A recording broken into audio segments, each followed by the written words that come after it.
8 months ago, we agreed that only videos worthy of our attention would be posted on this channel.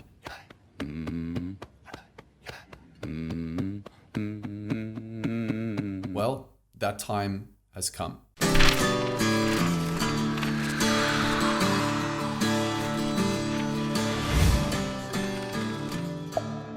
Before we talk about how we've been able to predict aspects of the next day results for the S&P 500, Bitcoin, and other assets with an exciting amount of edge, let me first give you the bad news.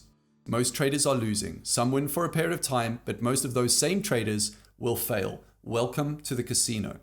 When making a simple tweak in combining machine learning with option strategies, which happened almost by accident, we found a true edge, a way for the retail trader to potentially become the casino.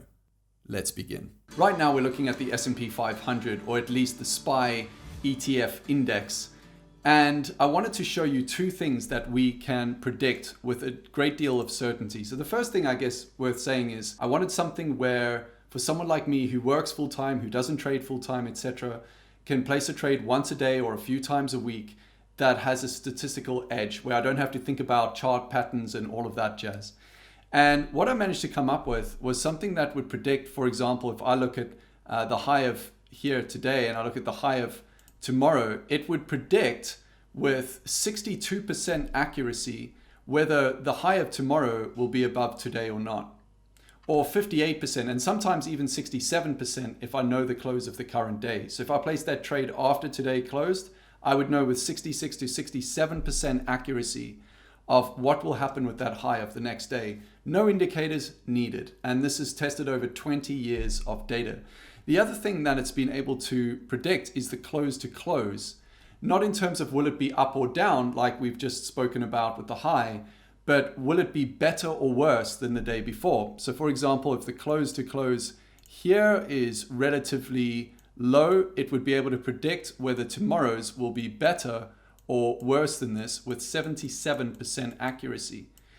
This is something I've been really excited about, and I wanted to share it with the community. And it takes a lot of explaining. There's a lot of fundamentals you have to know, and there's a lot of truths that you need to know, and a lot of lies that we need to dispel. And that's why I've decided, rather than doing all of this in just one video, we're going to make a playlist so that you can be very well educated as to what works and what doesn't. Now, just remember, I don't trade for a living. So anything you take here, take at face value, but I am extraordinarily excited about the results of this. So let's move forward. Let's get over to this probabilities tab over here. So right now, what I want you to do is look at this chart of Ethereum. And looking at the prices of this chart, and we've got volume here and price here, I'd like you to predict what you think would happen with this price here. Now, if you were watching this video on YouTube, I guarantee you it would be something along the lines of this. Well, we've got this newly formed trend here. It might test here. If it doesn't break through this, it'll likely go up. If it does break through this, it'll go here, but it could fall to lower lows if it goes past this support level here. That's probably something you might hear. Or somebody will draw a wedge like this and go, well, actually, it's about to explode in either direction.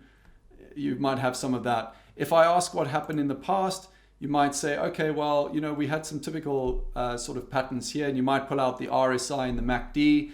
And if you looked at RSI, it would probably be quite low over here, and it would be at that buying point where you would say, yep, this is a buy signal. And it probably would have had that signal round about here. So you might have got in here, made some money. Who knows? Here's the thing. I'm just going to go and hit save on my keyboard. And now we have a brand new chart. This is not the price of Ethereum. In fact, I feel quite bad for going about this way. Well, I don't really. This is a great way to learn. This is nothing. This is a randomly generated price made by a machine. It's in Excel. In fact, let me show you. If I go to this rand generator, here's $100, 100 pink elephants, monkeys, it doesn't really matter. Here we have a normal distribution calculation using a random seed, essentially something along those lines, which is then adding to or subtracting from the last price. And you can see every time I update Excel, it changes the formulas. So every time we go and hit save or make a change in this model, we have a new price chart, and you can see how realistic this looks. And you can also see how easy it is to be fooled. Very, very easy. And one of the things I realized when testing a whole bunch of indicators, CCI, MACD, RSI, volatility, all sorts of interesting indicators with the machine learning and deep learning algorithms, is very seldomly I got any edge whatsoever. None. In fact, I could add moving averages over here to this. In fact, why don't I try to do that? I'm going to do that now. I was playing around with it earlier. And you can see a moving average cross here. I can see a moving average cross down here. What I have bought. This is not a market. There's no one behind these prices. This is a computer, and yet we're able with our brains to make sense of the patterns. These are all randomly generated numbers. So I really want you to, if you're used to looking at charts a certain way, etc., I really want you to stop for a second and ask yourself the question, are the markets completely random? Or maybe a better question is, are the markets completely efficient, meaning that all known information is already priced in? So here's my belief. I believe that to a large degree, that's true. And I think that's also been proven statistically. But I also think there's a degree where it's not. And that's where this edge, coming back to this initial page here, where we were talking about what you can predict happening tomorrow. Oh, there was something as well that we're able to predict in a week's time based on a certain survey. It's really interesting. You're going to love it when I go through that. But the point is that to be able to predict all of that, I had to look at the charts totally differently. I'm not looking at them based on these indicators anymore. I'm looking at them based on returns. And so something very interesting, if we go to this Black Scholes tab here, is that the options in the markets, and you can get options on Bitcoin. I know, we've spoken about QuedX. We did a whole segment there. You can trade, options on the S&P 500, etc. In fact, the SPY is extraordinarily liquid, so it's great to trade options on that. And there's Deribit and all sorts of providers for Bitcoin options as well as QuedX. Now, the options in crypto, largely they have very low liquidity, especially right now. So if you're trading options in crypto, you need to really know what you're doing, or maybe be a Bitcoin miner. But the point here is that I'm looking at the actual price formula for calculating an options price. And I'm going to talk about options in a second, just for anyone who's fairly new to that. There's a lot of content on the channel about options, so don't worry, you can go into as much depth as you want to. But this I took from investopedia.com. And if you look here, you'll see that there's a normal distribution assumption within the actual Black-Scholes formula, which is what is used to price options in the market, which is really kind of fascinating. Because if we go back to our example here of this price chart, and I look at it from a returns point of view, and when I say returns, what I mean to say is if I added up all the price movements, so here's day 1 and here's day 2, if the price moved down 5%, then that return is negative 5%. And if I add up all the negative 5%, all the negative 0.1%, all the plus 2%, etc., and I plot those on a histogram, what I get is a normal distribution curve like this. And the reason why this curve is pretty much normally distributed is because that is the formula we used here in our calculation. So what does this tell you? It tells you that markets, by the looks of it, if we go by our computer generated algorithm here, are largely randomly and normally distributed, which is exactly what Black-Scholes used when they came up with their options pricing model. So no coincidence there. So if I go to this returns tab and look at the actual S&P 500, so I just got this from Google Finance, and there is all the way from the year 2000 till today, the closing price of the S&P 500. And all I did was take the logarithm of this number and subtract the logarithm of this number. And the logarithm essentially just normalizes the magnitude of that price. And if I plot that into this histogram, it shows me a normal distribution curve, but not quite. And so if I look at this S&P 500, if I was to really zoom in here and just go really, really far in, let's draw that again, you'll see that there's more of a weighting on the downside compared to the upside here. So this middle bit here is the average there's more of a weighting to the downside rather than the upside. And by the way, this is actually priced into options. There's something called a volatility smile, and you'll see this actually priced in. But now we're looking at the market very, very differently. You'll notice that I'm not looking at the market based on this. I'm looking at the market based on this. And when we put this into a machine learning algorithm or a deep learning algorithm, we get some really, really interesting results. And that's really what I want to take you through amongst a bunch of other things in this video. But very quickly, I just want to prove to you, if I go over here, this is just some Python code here, and I put in, I don't know, let's put in Bitcoin to USD and run this. This will pull all the data of Bitcoin and work out its distribution for me. Now, something very interesting I want you to notice here. This is a normally distributed curve here. And here's the histogram of the returns of Bitcoin. And you'll notice that Bitcoin sometimes falls right outside this curve over here. It's got some big swings. So it tends to either have very small movement or very large movement, up or down. And then there's not much in this sort of area here. And I thought that was just kind of interesting. It could just be the way that this sort of prints out. But my point is, this is why I believe the machine learning algorithms might be able to outperform the options pricing models. What does that mean? It means that if you're trading options and you have an algorithm that prices the market better than the option price, you have an arbitrage.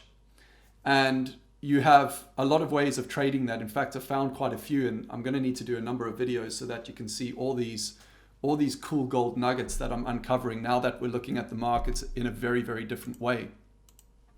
So that just goes to show how the markets are distributed. And that also goes to show that the markets are largely random if we go back to here. So the markets are largely random.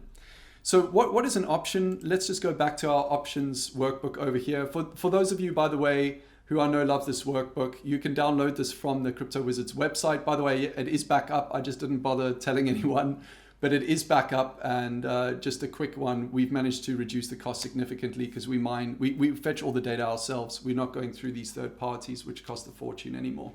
Cool.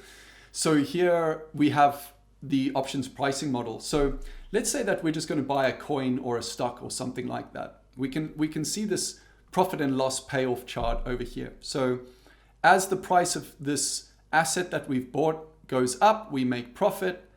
As it goes down, we make a loss. So if this line goes below this line, we make a loss. Okay, cool. Well, what if we were to rather buy an option? Let's say we want to make money if the price of this goes down.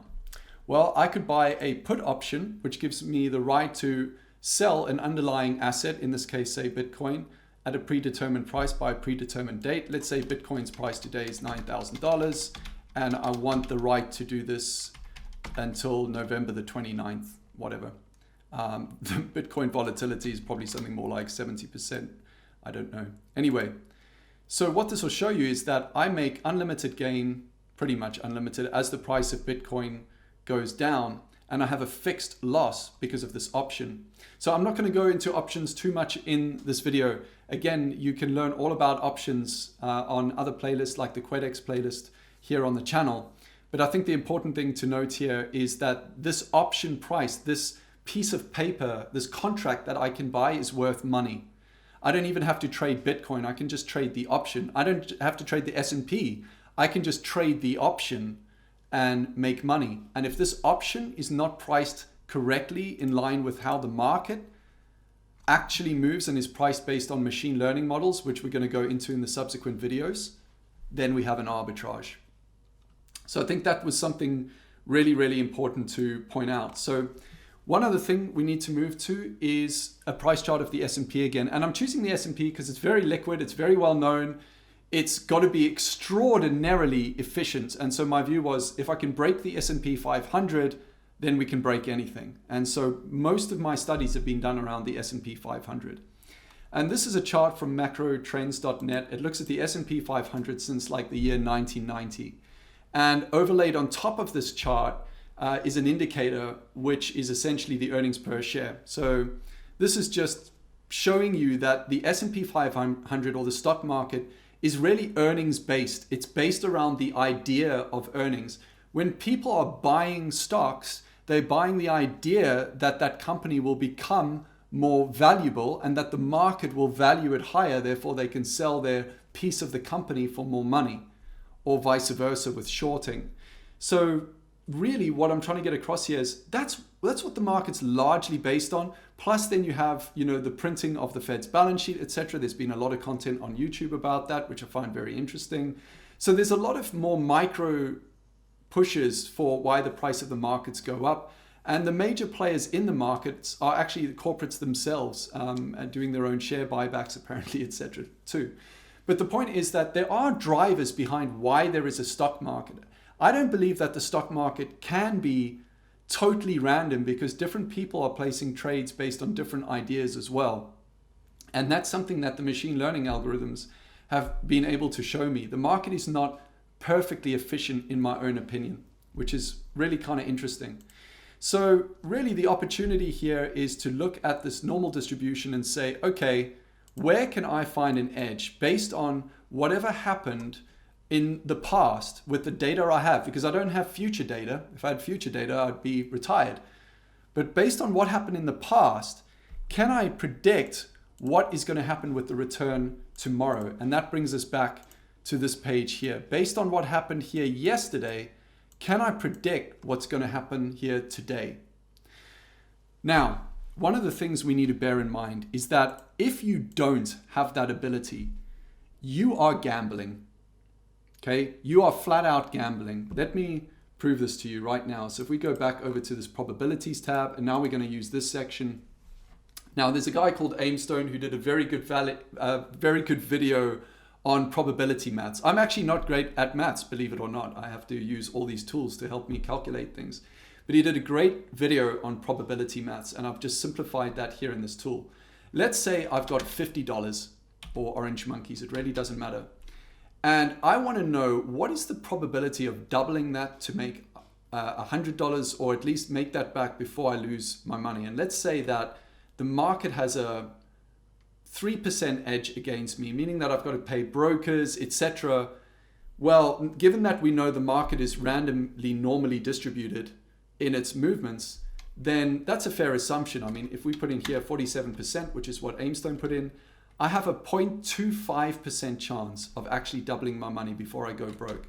If it's a 49%, so let's say the market has a less of an edge, then I have a 14% chance of actually making money, which is rubbish.